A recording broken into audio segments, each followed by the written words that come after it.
Apa kabar kamu? Baik? Sama dong. By the way, sudah subscribe belum? Belum? Oke, aku tunggu ya. Sudah? Belum kan? Oke, aku tunggu lagi ya. Sudah, thank you.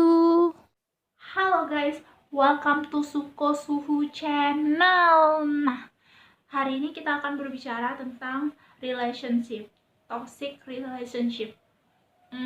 Semoga ini relate dalam hidup kamu ya. Oke, toxic relationship itu salah satunya itu adalah gaslighting ya. Artinya pasangan yang satu pihak memanipulasi pasangannya untuk mengontrolnya. Jadi seakan-akan semua dia yang kontrol. Jadi maunya dia apa, itu yang dituruti. Jadi gaslighting itu dia tuh mau mengontrol pasangannya dan juga sekedar mempermainkan saja ya. Tapi ada juga dari sisi toxic relationship yang dia diam saat marah, itu juga nggak boleh. Biasanya yang diam saat marah ini itu para wanita, jadi dia nggak buka suara untuk rasa sakit yang dia terima. Nah, biasanya juga kalau gaslighting banyak dilakukan oleh pria, tapi juga bisa dilakukan oleh wanita.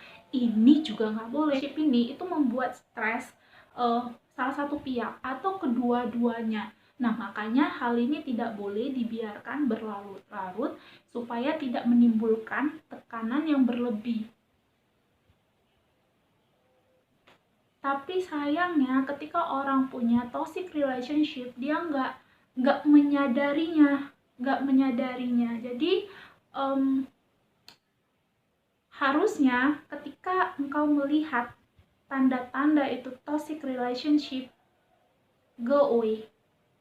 That is not right for you.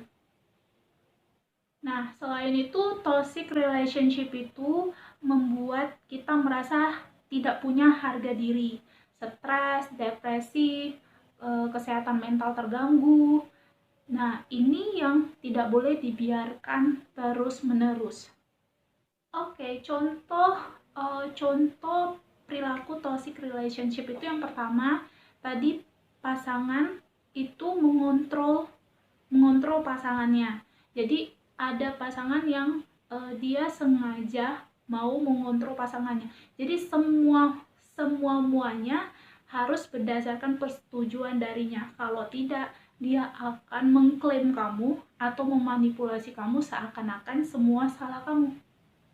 Tapi ada juga yang misalkan kalau toxic relationship itu dia silent treatment. Jadi dia diam ketika ada masalah dan dia jadi menunjukkan rasa sukanya berlebihan terhadap pasangannya, dan itu juga nggak boleh.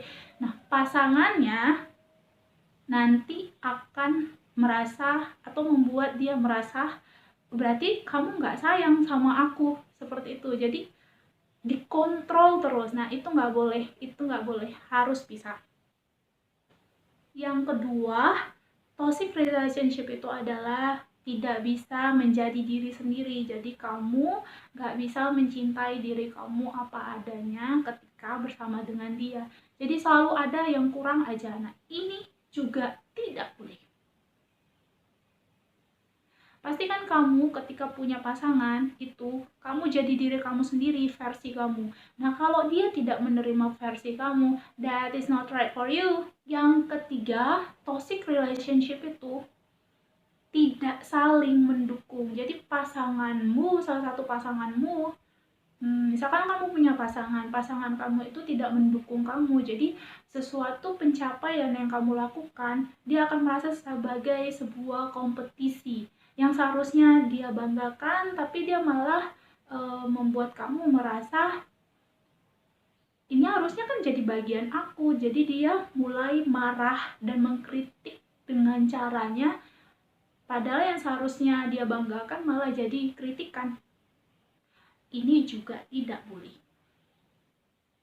Yang keempat, itu selalu dicurigai dan dikekang. Jadi apa-apa harus berdasarkan persetujuan dia, kita harus kasih tahu kita di mana, dan semua tiap detik, tiap menit apa aja ketika kita lagi di tempat A dan kita mau ke tempat B, kita langsung kasih tahu sama dia. Kalau tidak ya dia akan marah. Nah, ini nggak boleh. Kamu harus lepas dari orang yang ciri-cirinya seperti ini. Yang kelima, sering dibohongi. Jadi dia tidak membuka diri padamu atas apa aja, tapi kamu terus membuka diri kepadanya.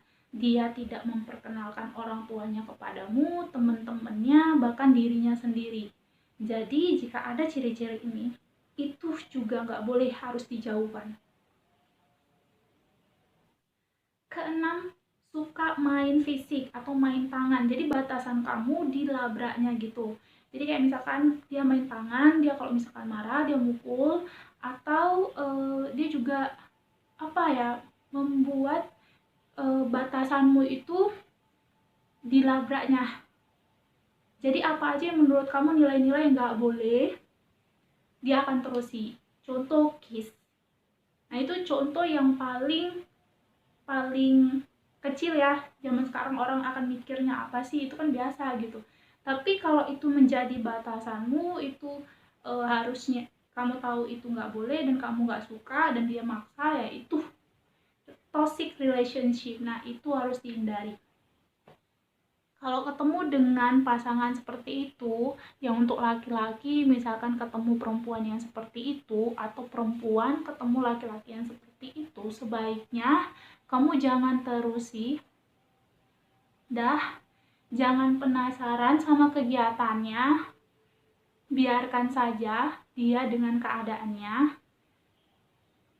Coba kembali membuka hati, kamu sembuhkan diri kamu jalan-jalan atau sibukkan diri, kamu komunikasi sama teman-teman kamu berdoa, kamu baca, kalau yang muslim sholat, yang Kristen baca firman dan sebagainya, lebih mendekatkan diri sama Tuhan. Itu akan membuatmu terlepas dari kesedihan itu dan membuatmu lebih cepat move on. Nah, kalau ada toxic kayak gini juga diteruskan dan kita berpikir bahwasanya dia bisa berubah, maybe nggak bisa ya. Kita nggak bisa mengubah manusia, bahkan Tuhan sendiri pun tidak memaksa umatnya untuk berubah. Jadi itu harus didasari dari keinginan sendiri, kemauan sendiri. Nah, jika itu dia tidak punya, juga percuma. Jadi harus orang itu sendiri yang menginginkan perubahan. Kalau Tuhan aja tidak maksa, nanti di mindset orang-orang juga siapa kamu gitu. Oke, sekian sharing dari aku. Ada beberapa tips toxic relationship. Nah, kalau kamu melihat ciri-ciri itu ada di hubungan kamu, sebaiknya kamu putus. Kalau misalkan kalau pernikahan, aku nggak tahu ya, itu keputusan masing-masing, itu udah sangat sakral. Tapi kalau dalam hubungan pacaran atau pendekatan kamu melihat ada ciri-ciri seperti itu, sebaiknya kamu ya sudahinlah gitu. Berlapang hatilah, ikhlaskanlah dengan semua yang terjadi. Yakinlah bagianmu akan dipertemukan denganmu di waktu yang tepat, dengan orang yang tepat.